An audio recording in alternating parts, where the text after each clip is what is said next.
Hello everyone. Today we will see the topic Big Data Architectures in the subject of Data Science and Big Data Analytics.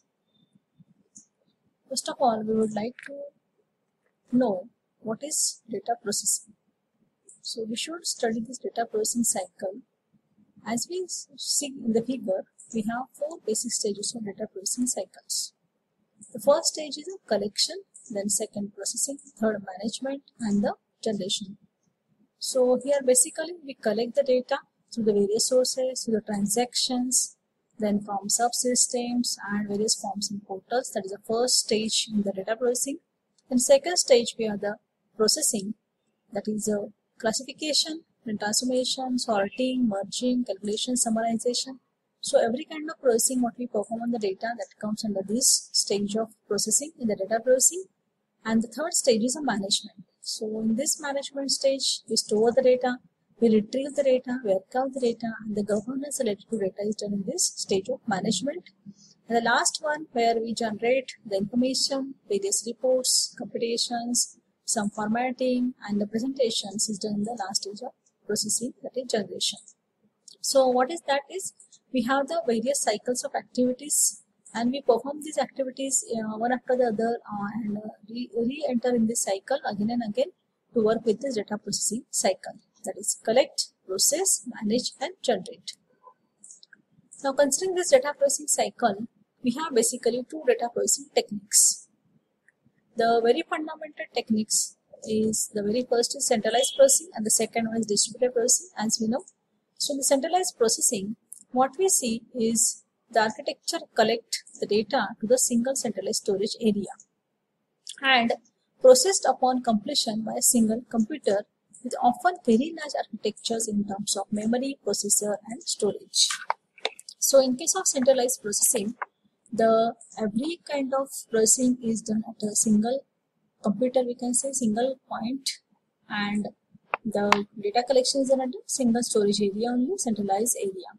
And the second one, what is the distributed processing, where we have the distributed processing across the geographical areas, various data centers, physical locations, and the processing of data is localized with a group of results into the centralized storage. So in this case of centralized architectures, we have the various transaction processing. We can use it for transaction processing for the small transaction and for the small business cases at one location of service. It requires very minimal resources as we are working at a single location, central location, both from the manual people point of view as well as the system or the hardware point of view. Also, it's very successful when the collection and the consumption of data occurs at the same location. So we are working at the same location, we are working on the same system, we are working at the centralized system. So it's quite advantageous to work with the small cases, small organization, minimal resources, and the successful implementation for the small scale area.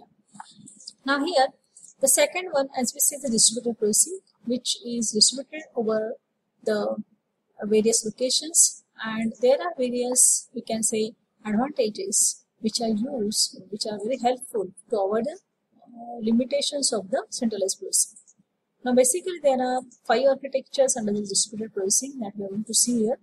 The very basic architecture is a client-server architecture where we have just client and server communicating with each other, and they have the communication with respect to distributed processing. The client is giving the request to server, server is going to process it. So it's a small scale distributed processing and it is helpful for the small and the mid-sized businesses.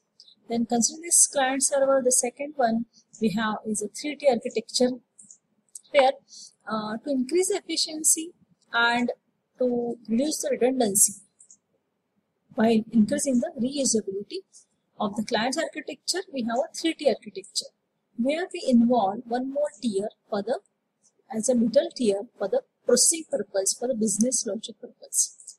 So here we involve one more tier in addition to the client and the server, where we can apply this business logic and the processing. And this evolution allowed the scalability of each layer, but the overall connectedness of different layers limited the performance of overall system.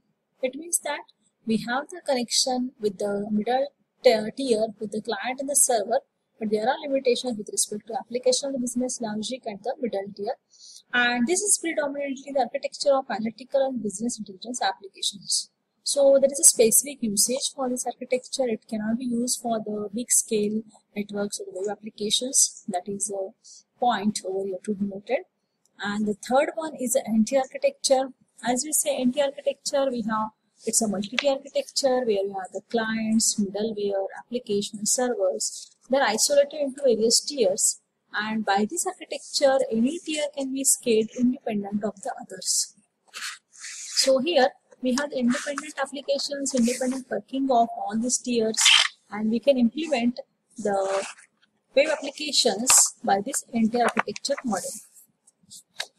Now, in this NT architecture, we say that we have multiple scaling, multiple way of processing is also allowed in this NT architecture. Then next we have the cluster architecture, where we have it refers to the machines that are connected in the network architecture to closely work together to process data or to compute requirements in parallel. Now here we have the clusters of machines, the group of machines. Each machine, the cluster associated with the task that is processed locally, and results sets are collected to the master server that results back to the user. So we have a group of computers, we have a cluster of computers, and we have dedicated working for that cluster. That is what a cluster architecture concept. And the last one is the peer-to-peer architecture. In this type of architecture, we have no dedicated servers and clients. Instead, all the processing responsibilities are allocated among all the machines known as peers, and every machine, every working is same, and the role of client and server is to just process the data.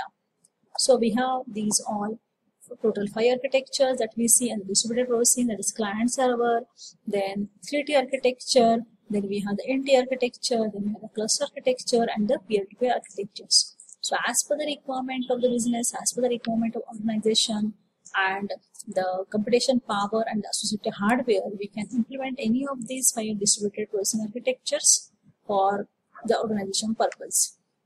Then in the distributed processing, as we say, there are a lot of advantages as well as disadvantages considering the centralized architecture or centralized processing. Now very first we say that advantages, the very first is scalability of the systems, and resources can be achieved based on the isolated needs, as we can scale any of the component of the distributed processing. We can scale the server, we can scale the middleware, the processing, business logic, any of the tiers. It is a scalability. The second, we can see the advantage of processing and management of information can be architected based on desired unit of operation. We can do the management of processing for specific component, not necessarily that a complicated management is required for this purpose. And the third is a parallel processing of data, reducing time latencies. As we have distributed processing, we can do it parallelly, we can do it at multiple locations.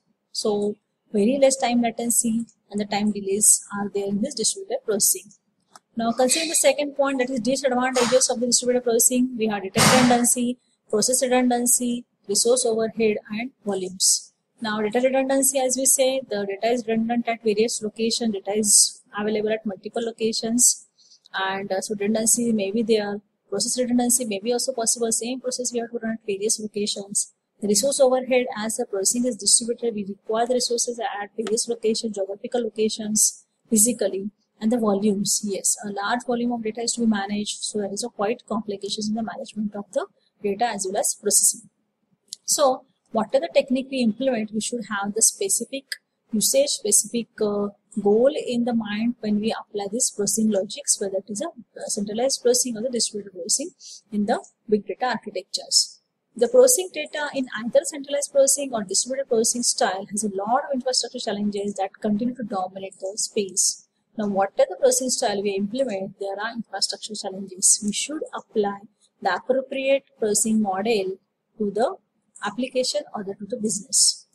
Now, considering this big data processing challenges, the basic data processing architecture, as shown in figure next that we will see, has remained the same from days of punch card to modern computing architectures. So we say that we have 4 distinct areas where we have proving to be challenging, which are proving to be challenging for the data processing infrastructure. And the basic important challenges with respect to we have is storage, transportation, processing, speed or throughput. So let us see this all 4 points in the next So these are the computation units of big data processing. Here we have basically 4 computational units: data, processing layer, storage layer, and information. So data is given as an input for the processing layer, and the storage layer is managing that data, and we generate the information and we give the input of the information to these computational units. Now consider the first infrastructure challenge we see, the storage, which is the first problem to manifest itself, which is a storage. Now storage is a problem in the world of transaction processing and data warehousing. We see that where we have a big amount of data, massive amount of data, and the storage requirement is increasing day by day. The storage has a requirement of 1.5 times what we have previously. So we should manage this challenge very well. And then secondly, we say that the transportation is the second challenge, where it's the biggest issue, where we want to transport the data, we want to move the data between the different systems and store it on loading it into memory for manipulation purpose.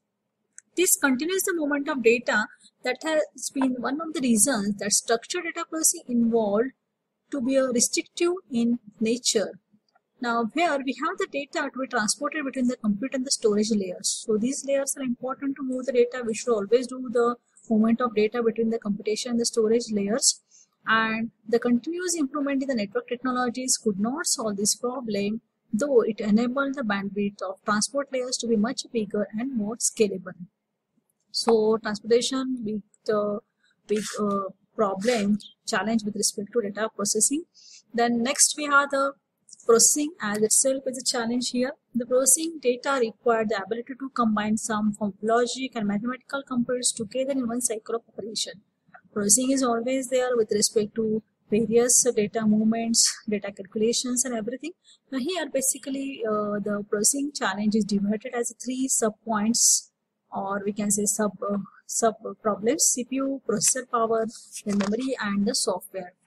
Now considering this CPU, the computer processing units have evolved a long way from the early 1970s today. So we have very early small scale or the small capacity CPUs for the processor, and we have massively working GPUs available now. And with each generation, the computing speed and the processing power have increased, leading to more processing capabilities, access to wider memory, and accelerated architecture evolution within the software layers. Now the second, we have the memory, where the storage of the data to the disk for offline processing proved the need for storage evolution and data management, which is equally important with the need to store the data in perishable formats of memory for compute and processing. So memory is always required to do working, which is a runtime memory, and we should have the good capacity of the memory with respect to the matching of the processor capabilities and all.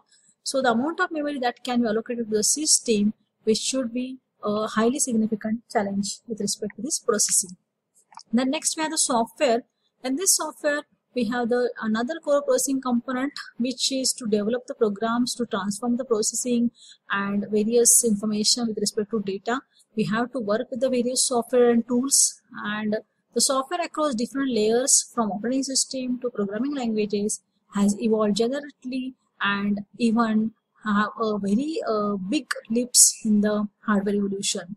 So as we are evolving with the hardware, if we don't develop the software that much capacity, it's often not useful to work with the high capacity hardware. And in its lowest form, the software translates sequence instructions set into machine language that is used to process the data with infrastructure layers of CPU, memory, and storage.